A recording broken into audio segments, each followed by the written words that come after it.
Salam sahabat penolong yang setia, selamat datang di channel ini.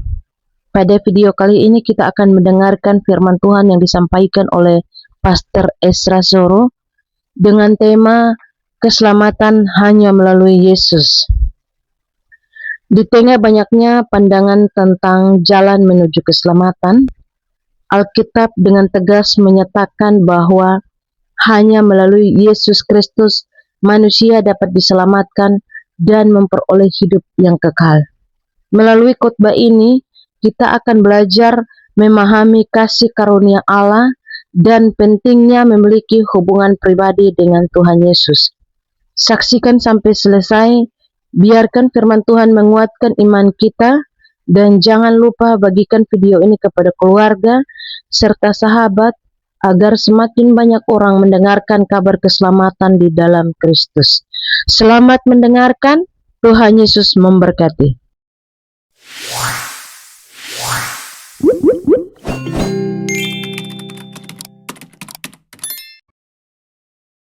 Keselamatan hanya melalui Yesus.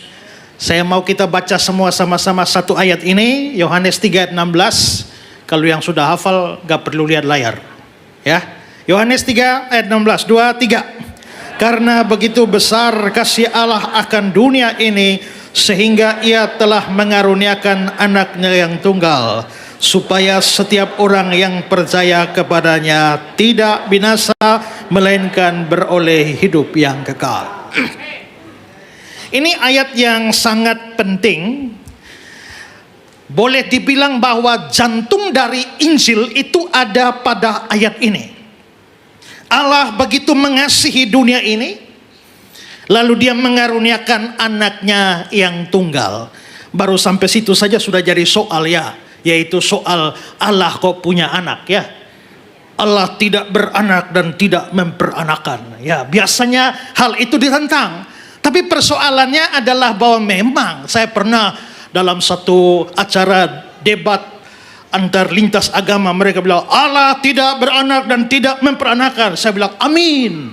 Loh kok Bapak amin? Ya, karena kalau yang Anda pikirkan Allah, anak Allah itu seperti kambing beranak, saya juga tidak percaya begitu. Ya, Yesus anak Allah. Tapi beberapa orang berkata bahwa ya justru karena itu membuktikan Yesus bukan Allah. Saya pernah debat dengan seorang mualaf. Lalu dia bilang begini, di Alkitab Yesus adalah anak Allah. Betul, semua betul. Kalau begitu sekarang saya tanya kepada saudara, anak presiden atau bukan? Mereka bilang bukan. Anak wali kota atau bukan? Bukan. Anak bupati atau bukan? Bukan. Kalau begitu anak Allah atau bukan? Bukan. Allahu Akbar. Lalu giliran saya maju, saya bilang, saya tanya kalian ya, anak monyet atau bukan? Mereka diam. Waktu mereka diam, saya bilang, jawab. Anak macan atau bukan? Atau saya tanya kalian nih, kalian ini anak manusia atau manusia? Anak manusia, ya tapi manusia juga. Kalau kamu bisa anak manusia sekaligus manusia, kenapa dia tidak bisa anak Allah sekaligus Allah? Maka kenyataan bahwa dia adalah anak Allah tak berarti bahwa dia adalah Allah. Dia anak Allah. Tapi anak apa? Bapak anak Allah? Anak Allah? Berarti Allah punya anak berapa banyak? Banyak ya. Kenapa ini tunggal? Karena dia anak sungguh-sungguh. Kita semua anak hasil adopsi. Ya, karena dulu kita bukan anak Allah. Kita anak iblis. Sejak kamu percaya Yesus, baru kamu diberi kuasa jadi anak Allah. Tapi dia adalah anak yang sesungguhnya. Makanya disebut sebagai anak tunggal Allah. Diberikan, nanti datang Yesus mati dan memberikan keselamatan hidup kekal kepada semua yang percaya. Dan mereka tidak akan binasa. Jadi memang Yesus datang ke dalam dunia Tujuannya yaitu memberikan keselamatan. Yohanes 12 ayat 47 bilang, aku datang bukan untuk menghakimi dunia, melainkan untuk menyelamatkannya. 1 Timotius 1 ayat 15, untuk menyelamatkan orang berdosa. Nah, kalau begitu, Yesus datang ke dalam dunia, dia Allah datang ke dalam dunia untuk menyelamatkan orang berdosa, pakai acara mati, disalib dan sebagainya. Pertanyaan yang seringkali ditanyakan, kalau memang Allah mau menyelamatkan manusia berdosa, kan gampang, tinggal dari surga, selamat, semua selamat. Untuk apa repot-repot datang ke dalam dunia waktu Natal? Untuk apa repot-repot naik ke atas kayu salib, pakai acara mati lagi, bangkit lagi? Nah, ini seringkali ditanyakan. Karena itulah maka sebenarnya apa yang akan saya bahas hari ini adalah satu fondasi iman Kristen yang perlu kita pahami, karena tantangan bagi iman Kristen itu begitu banyak. Hari ini begitu banyak orang menyerang iman Kristen, bahkan mereka mengolok-olok, mempertanyakan iman Kristen. Dan karena itulah pada hari ini saya ingin memberikan hal yang paling mendasar dalam iman Kristen. Nah, kalau memang Yesus datang untuk menyelamatkan kita, mengapa pakai acara salib? Mengapa pakai acara mati sehingga menjadi olok-olokan? Apakah Yesus Tuhan? Ya, Tuhan bisa mati? Gak bisa. Nah, Yesus bisa mati. Kan sering kali yang kita dapat begitu. Bagaimana Yesus bisa menjadi juru selamat kalau menyelamatkan dirinya dari salib saja gak bisa? Saya ditanya orang, apakah Yesus juru selamat? Iya. Kalau begitu kenapa nggak bisa menyelamatkan diri dari salib? Ya karena dia nggak mau. Kenapa nggak mau? Karena kalau dia mau selamat nggak usah datang. Kan tujuan datang untuk mati. Kalau dia menyelamatkan diri nggak jadi mati, tujuannya gagal. Supaya dia berhasil maka dia harus mati. Kalau Yesus tidak mau mati, tidak ada orang yang bisa bikin mati dia, kan? Waktu mereka mau tangkap dia di Getsemani, dia bilang, akulah dia. Lalu jatuhlah mereka, kan? Roboh, kan? Waktu mau tangkap, siapa yang kamu cari? Yesus dari Nazaret. Akulah dia. Robohlah mereka. Lalu Charles Haddon Spurgeon berkata, bayangkan Yesus cuma kasih dua kata, akulah dia, tentara-tentara itu terlempar ke tanah. Dua kata kamu terlempar ke tanah. Seandainya beliau perpanjang jadi 10 kata, kamu bukan terlempar ke tanah tapi ke neraka. Ya. Nah, karena itulah Yesus memang datang ke dalam dunia untuk menyelamatkan. Tapi mengapa semua ini? Nah, ini perlu kita pahami di dalam beberapa fakta. Saya kasih beberapa fakta. Pertama adalah semua manusia itu berada di bawah kuasa dosa. Semua kita orang berdosa, tapi dosa itu lebih daripada sekedar perbuatan yang jahat. Itu adalah satu power, satu kuasa yang menguasai setiap orang, sampai akhirnya setiap orang ada di bawah atau takluk di bawah kuasa dosa. Nah, Paulus bicara sesuatu hal penting dalam Roma 5, 18-19. Sebab itu, oleh satu pelanggaran siapa? Adam. Semua orang beroleh penghukuman. Jadi gara-gara Adam berbuat dosa, semua orang beroleh penghukuman. Ayat 19, oleh ketidaktaatan satu orang, Adam, semua orang menjadi orang berdosa. Jadi Adam berdosa, semua kita dihukum. Adam berdosa, semua kita berdosa. Ikut makan buah itu? Enggak. Ikut makan? Enggak. Kita juga semua tidak ikut makan. Tapi mengapa Adam yang berdosa, semua kita jadi berdosa? Mengapa Adam yang makan, kita semua ikut kena hukuman? Rasanya tidak adil. Tapi jawabannya mudah, karena Adam adalah perwakilan manusia. Kalau Indonesia main sepak bola, yang masuk lapangan berapa orang? 11 kan? Yang main kan 11 kan? Nah, begitu 11 itu kita semua nonton. Begitu 11 itu menang, kita wah, kita menang. Ikut main? Kan enggak. Kenapa enggak ikut main kok bisa bilang kita menang? Kita enggak ikut main. Tapi karena 11 itu perwakilan kita, 11 itu menang, kita menang. 11 itu kalah, kita kalah walaupun enggak main. 11 itu draw, kita draw. Karena 11 itu menentukan kita, 11 itu mewakili kita. Adam itu mewakili kita, dia wakil seluruh manusia. Adam suci, kita semua suci. Adam jatuh, kita semua jatuh. Adam dosa, semua dosa. Adam dihukum, semua dihukum. Maka Adam berdosa, semua orang berdosa. Nah, kalau yang paling atas Adam dan Hawa sudah dosa, maka manusia berdosa hanya bisa menghasilkan manusia berdosa. Kalau monyet kawin, anaknya. Kalau dia punya cucu, kalau punya cicit, monyet. Sampai 100 generasi tetap monyet semuanya, karena yang paling atas monyet. Yang paling atas orang berdosa, maka seluruh generasi manusia itu adalah orang berdosa. Makanya dalam Mazmur 51 ayat 7, dalam kesalahan aku diperanakan, dalam dosa aku dikandung ibuku. Jadi kita ini sudah berstatus orang berdosa sejak dari dalam kandungan. Belum keluar dari kandungan sudah orang berdosa. Berbuat dosanya belum, tapi status orang berdosanya sudah. Maka kita itu, karena kita berstatus orang berdosa, makanya nanti kita itu berbuat dosa. Walaupun belum berbuat kesalahan apa-apa, tapi statusnya sudah. Waktu macan terkam kambing, macan itu binatang buas. Waktu macan tidak terkam kambing, buas gak? Jadi kalau macan tidur bukan binatang buas? Buas juga kan? Maka buasnya dia tidak tergantung dia terkam kambing atau tidak terkam kambing. Naturnya itu buas. Waktu dia terkam kambing hanya membuktikan bahwa dia buas. Tapi kebuasannya tidak terletak pada terkam kambing, pada natur dia. Nah, maka manusia itu naturnya sudah dosa. Maka sejak dari dalam kandungan, bayi yang belum lahir keluar dari perut ibu pun statusnya sudah orang berdosa, biarpun dia belum berbuat dosa.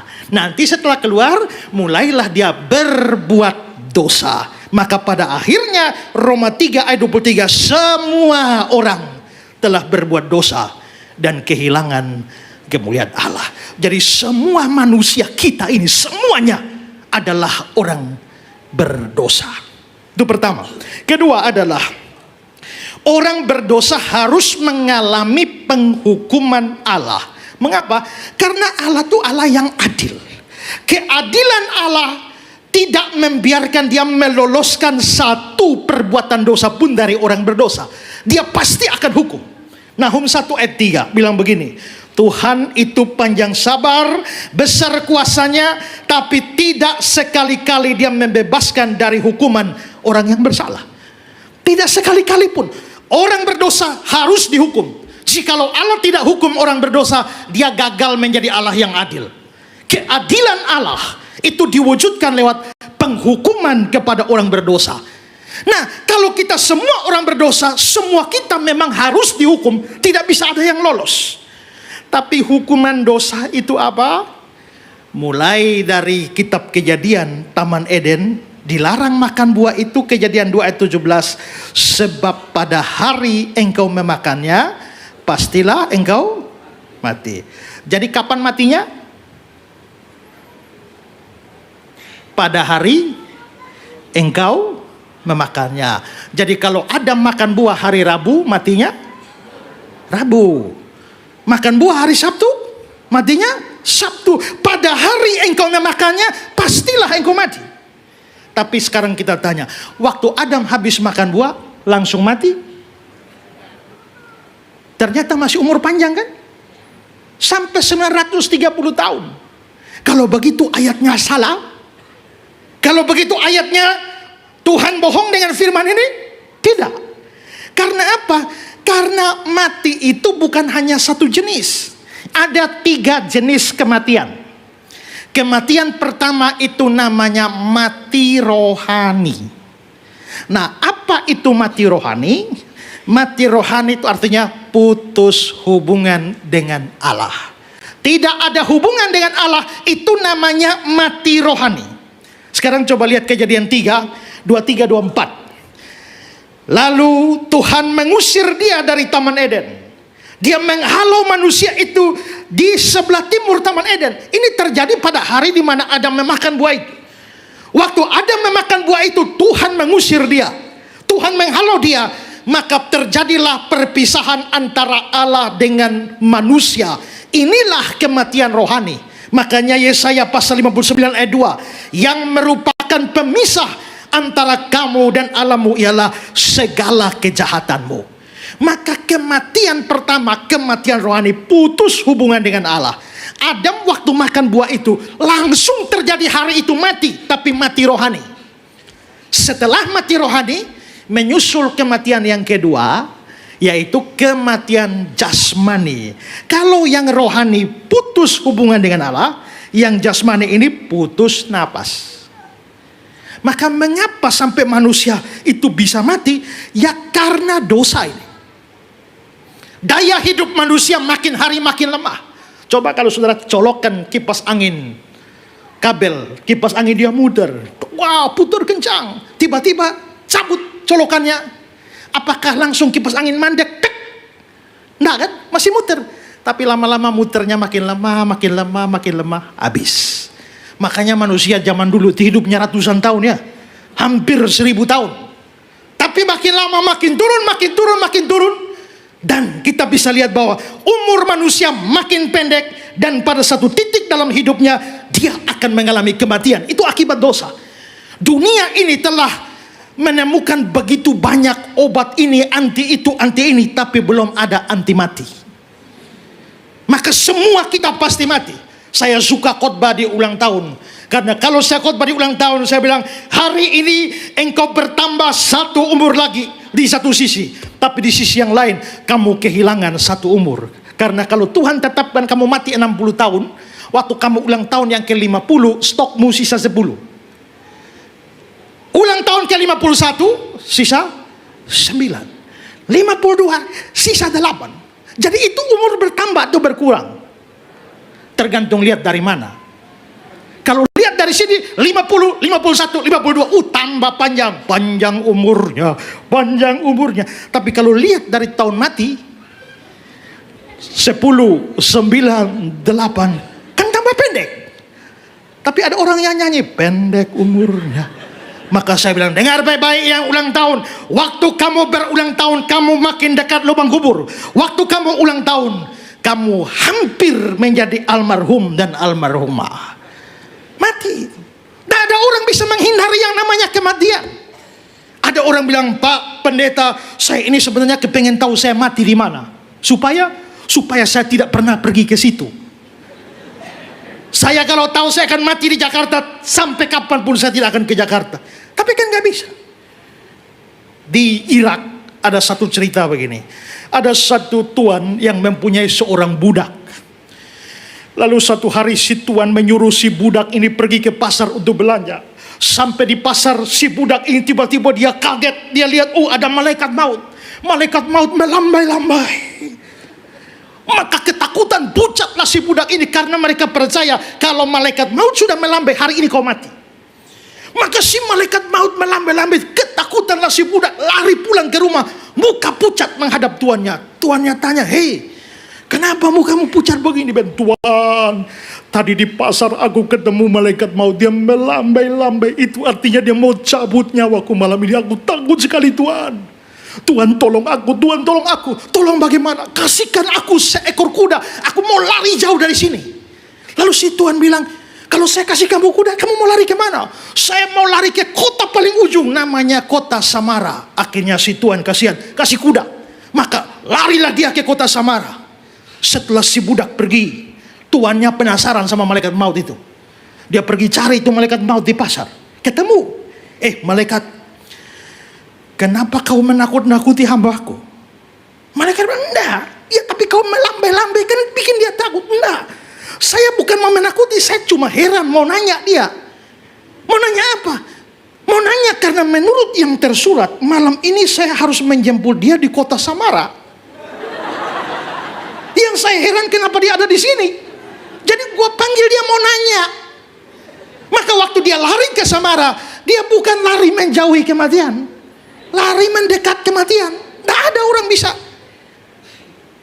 Orang biar sakit sudah bawa tanah, kalau belum saatnya mati kan nggak mati. Saya dari Kupang. Di Kupang sana kalau orang sudah sakit, dokter sudah angkat tangan, juga nggak bisa-bisa, minta mujizat juga nggak bisa. Maka biasanya orang yang panggil pendeta daripada menderita, namanya doa serahkan. Maksudnya serahkan ke dalam tangan Bapa Surgawi, biar cepat mati kan begitu, daripada menderita. Satu hari ada orang sakit seperti itu, lalu dia bilang, Pak Pendeta, dokter sudah angkat tangan, bisakah pendeta datang doa serahkan? Oke, saya pergi. Tuhan, kami tidak mau melampaui kuasa-Mu, tapi daripada dia menderita ini, jika Engkau berkenan, biarlah Engkau ambil nyawanya. Amin. Besok pagi saya tanya, sudah? Mereka bilang, belum pendeta. Boleh tambah satu kali lagi? Saya datang lagi, yang kedua. Waktu yang kedua saya doa yang sama, pulang saya tanya, sudah? Belum pendeta. Bisa tambah, biasanya yang ketiga manjur. Saya pergi lagi, doakan yang sama. Besok, sudah? Ada apa? Sudah. Pendeta, sudah ada yang mati, tapi bukan opa yang didoakan yang mati. Terus yang jaga yang mati. Padahal yang jaga sehat. Berarti tiba saatnya yang jaga mati. Yang itu belum mati. Nah, kalau begitu, mengapa sampai mati ini terjadi? Semua tidak bisa hindari. Ini jenis kematian kedua, akibat dosa. Dan ada yang ketiga, jenis kematian ketiga itu namanya kematian kekal. Itu neraka. Maka neraka itu adalah jenis kematian. Makanya di dalam Wahyu 20 ayat 14, lalu maut dan kerajaan maut dilemparkan ke dalam lautan api. Lautan api itu kan neraka. Itulah kematian kedua. Berarti neraka itu juga kematian. Sekarang ini ada banyak orang liberal, kita lihat di TikTok, di YouTube, banyak orang gak percaya ada surga, gak percaya ada neraka. Jangankan percaya surga neraka, Allah pun mereka tidak percaya itu ada. Simpel saja mereka bilang, kalau memang Allah ada, tunjukkan, buktikan bahwa Allah itu ada. Masalahnya kan Allah itu kan roh. Yang namanya roh tidak terlihat, tapi harus ingat bahwa yang tidak terlihat tidak berarti selalu tidak ada. Mungkin kamu tidak lihat tapi bisa ada. Kamu percaya ada listrik? Percaya. Lonjong atau bulat? Atau segi empat? Coba tunjukkan listrik itu. Apa dia segitiga? Tidak. Listrik tidak kelihatan. Karena tidak kelihatan maka pasti tidak ada. Coba kamu pegang kabel telanjang. Kamu langsung sadar dia ada, bukan? Padahal nggak kelihatan. Begitu juga Allah tidak terlihat, tidak teraba, tapi dia ada. Seorang profesor ateis satu kali berdiri di muka kelas.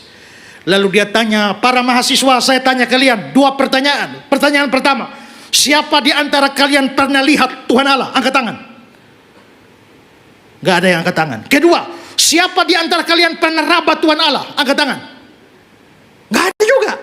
Maka profesor itu bilang, karena Tuhan Allah tidak pernah dilihat, tidak pernah diraba, kesimpulan saya, Tuhan Allah tidak ada. Semua kelas hening. Ada komentar? Seorang mahasiswa Kristen angkat tangan. Prof, saya boleh izin ke depan untuk bicara dengan teman-teman saya? Oh silakan. Lalu si mahasiswa maju dan dia bilang, teman-teman saya ingin mengajukan dua pertanyaan kepada kalian. Pertama, apakah ada di antara kalian pernah lihat otak profesor ini? Nggak ada. Pertanyaan kedua, siapa di antara kalian pernah raba otak profesor ini? Nggak ada. Karena otak profesor ini tidak pernah dilihat, tidak pernah raba. Kesimpulan saya, ini profesor tidak punya otak. Memang ada banyak hal di dunia ini, realitas, apalagi dunia spiritual, kita tidak lihat, kita tidak raba. Tapi bukan berarti tidak ada. Maka surga ada, neraka ada, Allah itu ada. Dan Alkitab bicara neraka cukup banyak, dan itu adalah kematian ketiga. Jadi mati ada tiga. Mati rohani, putus hubungan dengan Allah. Mati jasmani, putus nafas. Dan mati ketiga, mati kekal, yaitu neraka. Semua manusia berdosa harus alami tiga ini. Mati rohani, kita putus hubungan dengan Allah. Satu saat jadi almarhum, jadi almarhumah. Mati jasmani. Dan kita semua akan pergi ke neraka. Kematian kekal. Sekarang yang ketiga. Manusia tidak bisa diselamatkan dengan cara apapun. Menghadapi hukuman Allah, keadilan Allah, manusia berdosa tidak punya cara meloloskan diri dari hukuman Allah. Tidak bisa dengan perbuatan baik. Agama lain mengajarkan amal saleh nanti diperhitungkan untuk keselamatan, tapi tidak. Kitab suci Kristen berkata bahwa manusia tidak bisa diselamatkan dengan perbuatan baik satu titik pun. Satu kali dalam sebuah perdebatan lintas agama, lalu saya tanya bagaimana, si pihak sebelah bilang, nanti kalau mati ditimbang, kalau perbuatan baik kita lebih banyak maka kita masuk surga, tapi kalau kejahatan kita lebih berat kita masuk neraka. Lalu saya tanya, kalau sama berat, dan siapakah kita yang bisa tahu persis berapa banyak kebaikanmu dan berapa banyak kejahatanmu? Kristen mengajarkan tidak demikian. Tidak ada manusia bisa selamat dengan berbuat baik. Karena apa? Karena perbuatan baik tidak pernah bisa tutup dosa. Kalau saudara berbuat kejahatan, saya misalnya tahu-tahu bangun tempeleng bapak di depan ini, bapak lapor saya ke polisi, saya mau ditangkap di sidang minggu depan, tapi sebelum minggu depan ditangkap, saya sudah bawa bantuan ke panti asuhan, sudah bawa bantuan ke korban bencana, sudah sumbang gereja, sampai dihakimi. Benarkah Pak Esra pada hari Minggu kemarin tampar orang? Benar.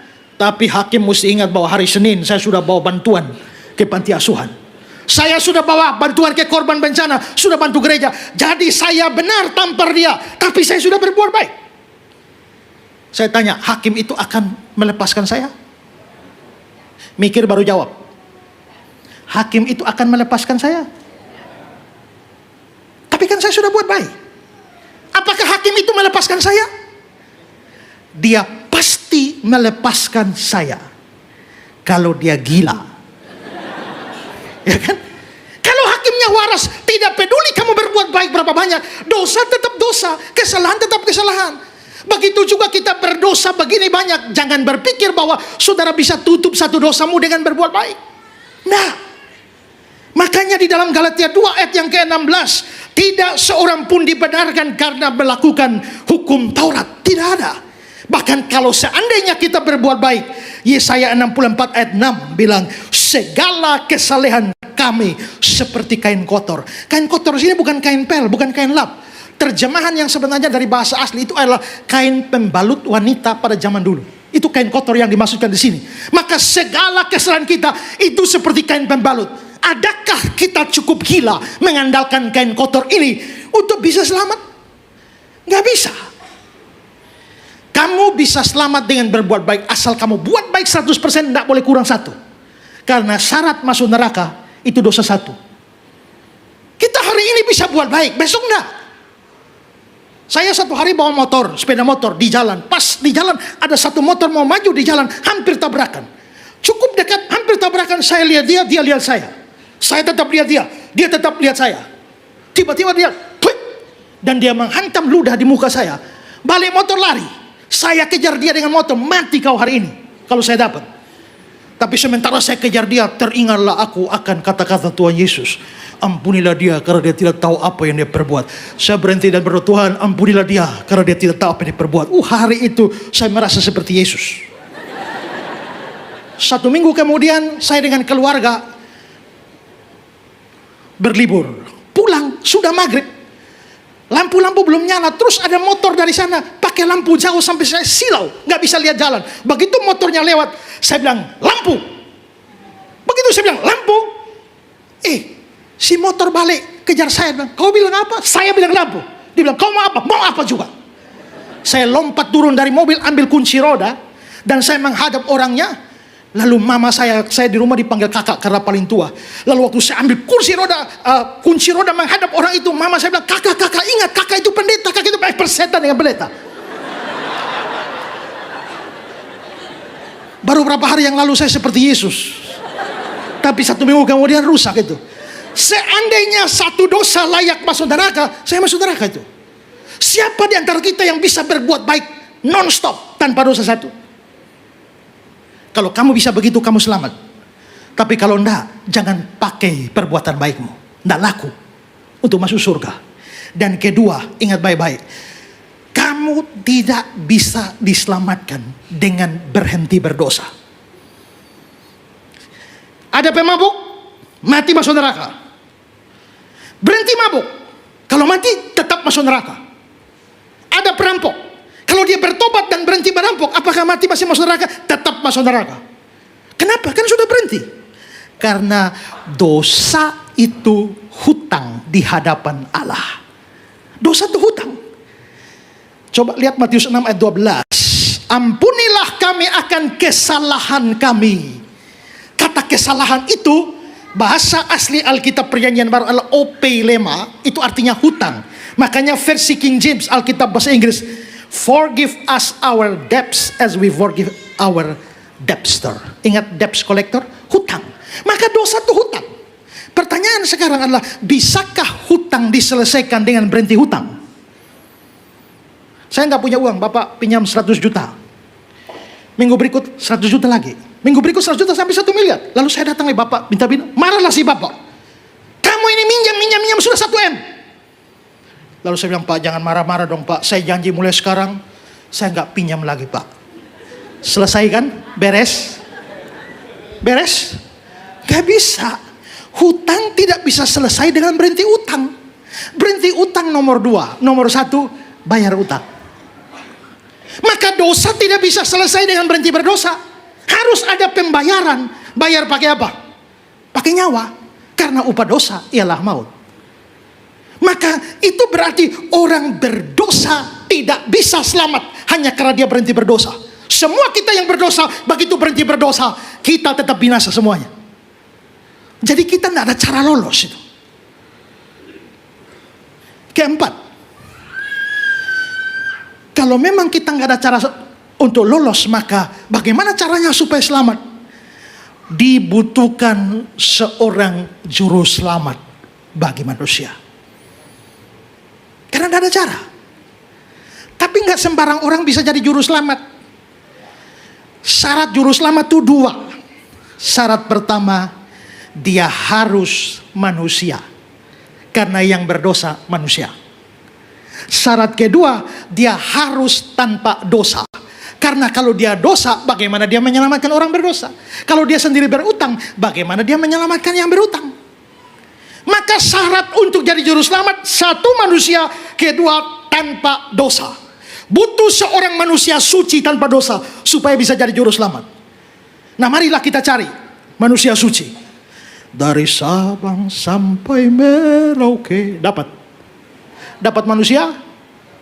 Dapat. Dapat yang tidak berdosa? Nggak dapat. Maka di sini ada manusia, hanya nggak ada yang nggak dosa. Semua dosa. Kalau begitu jangan cari di sini.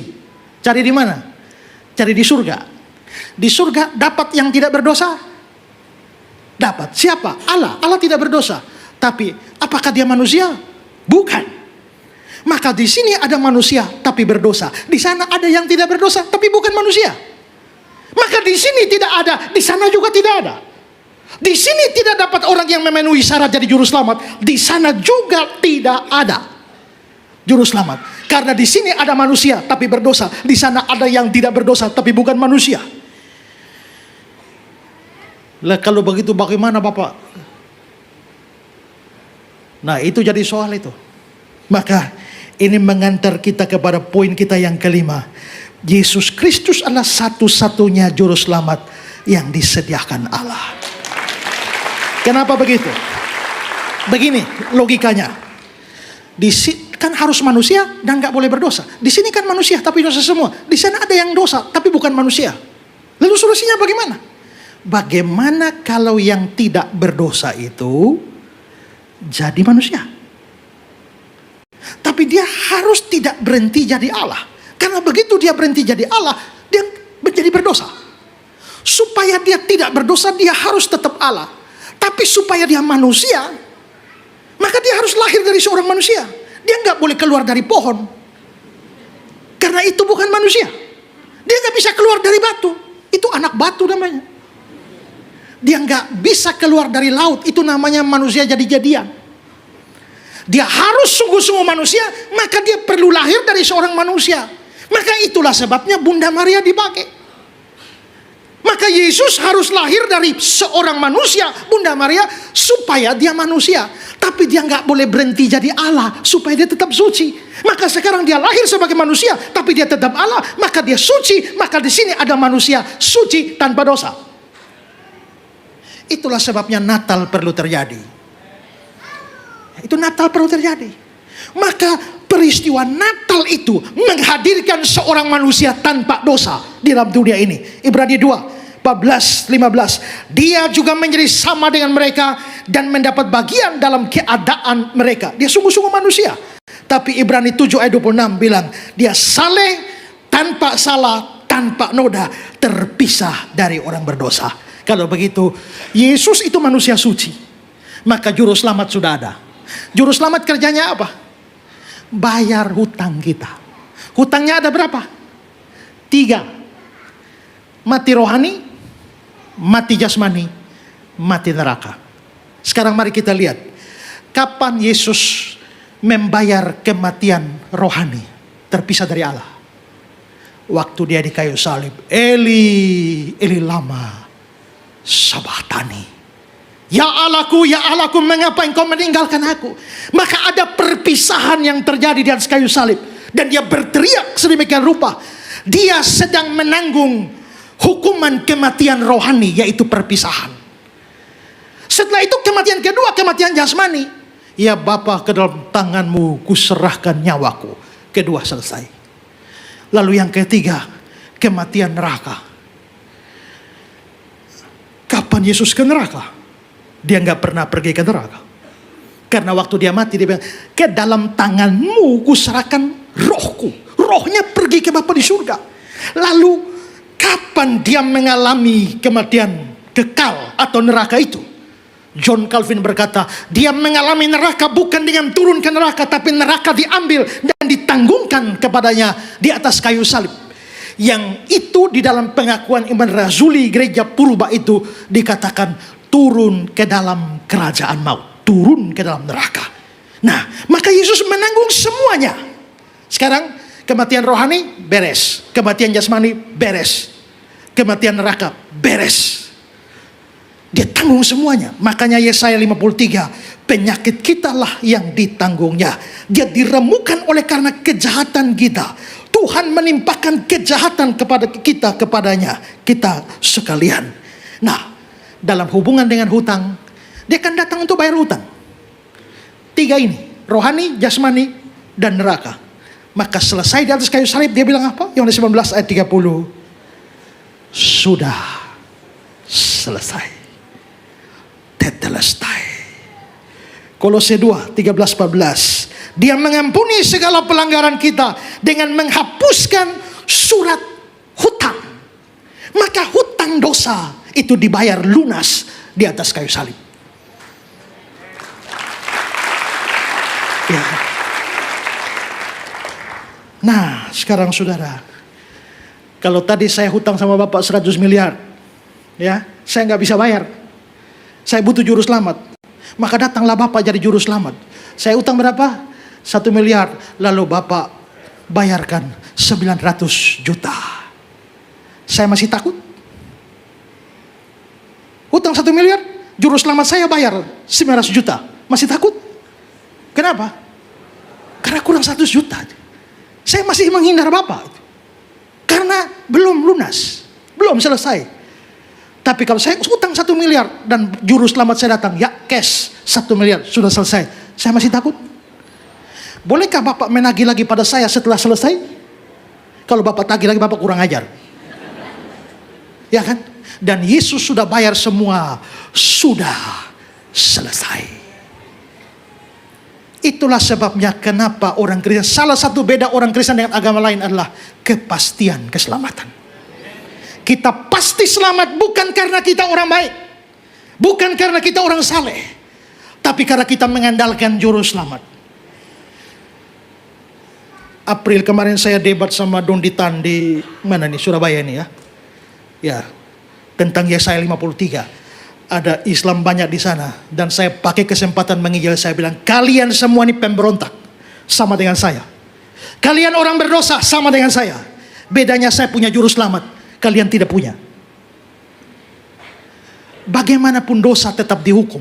Tapi dihukum di mana? Pertama, dihukum pada saya atau dihukum pada juru selamat saya? Dihukum pada orang berdosa atau dihukum pada pengganti orang berdosa? Kalau saudara punya juru selamat, hukumanmu ditanggung oleh penggantimu. Tapi kalau kamu tidak punya juru selamat, ya dihukumkan pada kamu. Nah, maka yang bisa hapus hutang dosa semacam ini, tidak ada nabi, tidak ada rasul, tidak ada guru, tidak ada pendiri agama manapun bisa hapuskan dosa. Itulah sebabnya hanya Yesus. Maka Yohanes, dikatakan Rasul Petrus dan Yohanes di Kisah 4 ayat 12, keselamatan tidak ada di dalam siapapun juga selain di dalam Dia. Yohanes bilang, hidup itu ada di dalam Anaknya. Kalau begitu, poin saya yang terakhir, keselamatan manusia bergantung pada imannya pada Yesus Kristus, satu-satunya juru selamat. Satu-satunya juru selamat. Tidak ada yang lain. Ya, semua hutang dosa dipikul dan ditanggung oleh Dia. Karena itu, ayat kita Yohanes 3 ayat 16, setiap orang yang percaya kepadanya tidak binasa, melainkan beroleh hidup yang kekal.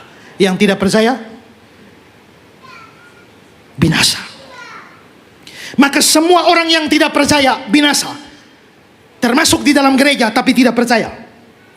Kalau saudara rajin kebaktian tapi saudara hanya Kristen KTP saja, tidak pernah buka hati sungguh-sungguh percaya Yesus, saudara akan binasa. Saya berasal dari daerah di mana mayoritas orang adalah orang Kristen.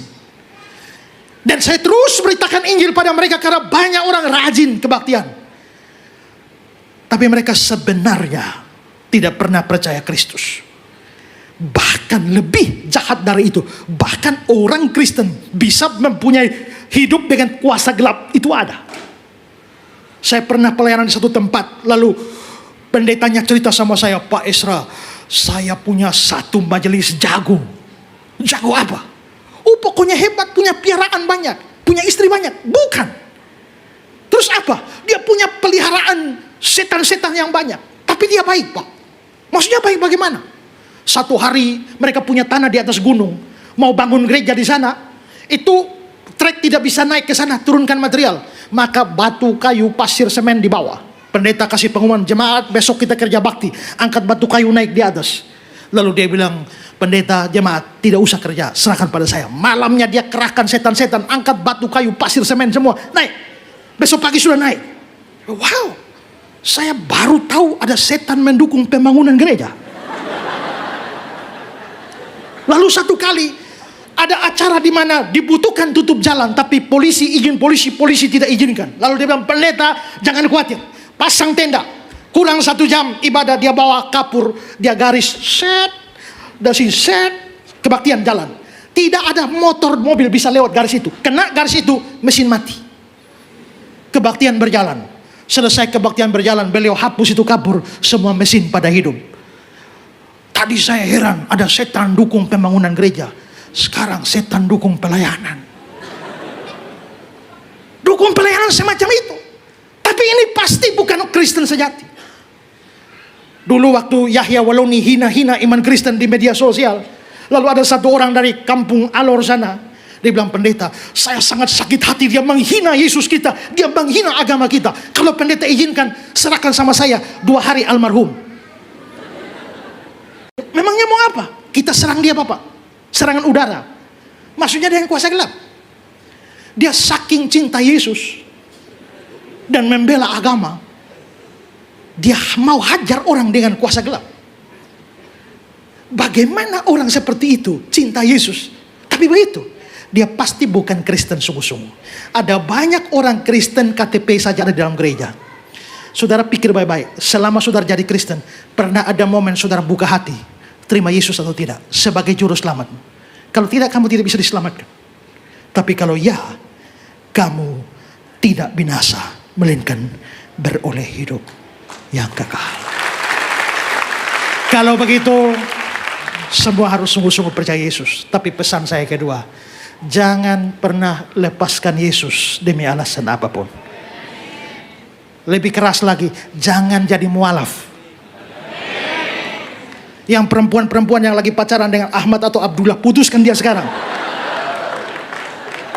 Yang lagi pacaran dengan Siti Aminah atau siapapun, putuskan. Siti Maimunah, putuskan. Begini banyak nih, cari dong di sini. Pak Pendeta, kenapa saya harus cari?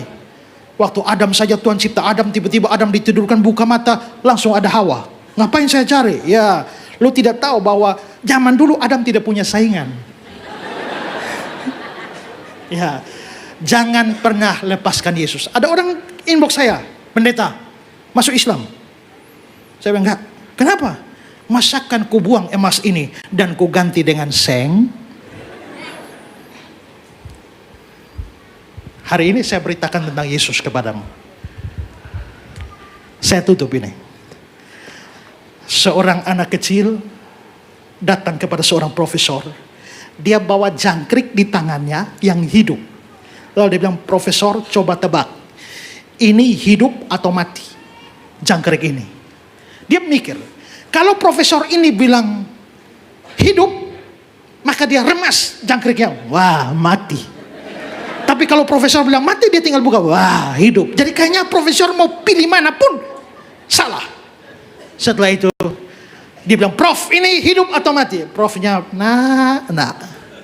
Kalau kau mau dia hidup, hidup. Kalau mau dia mati, mati. Hidup mati di tanganmu. Hari ini saya sudah beritakan Yesus padamu. Hidup mati di tanganmu. Tapi yang pasti saudara, tidak ada juru selamat lain selain Yesus. Kamu, kita semua harus bangga punya Yesus dan jangan lepaskan Yesus. Mari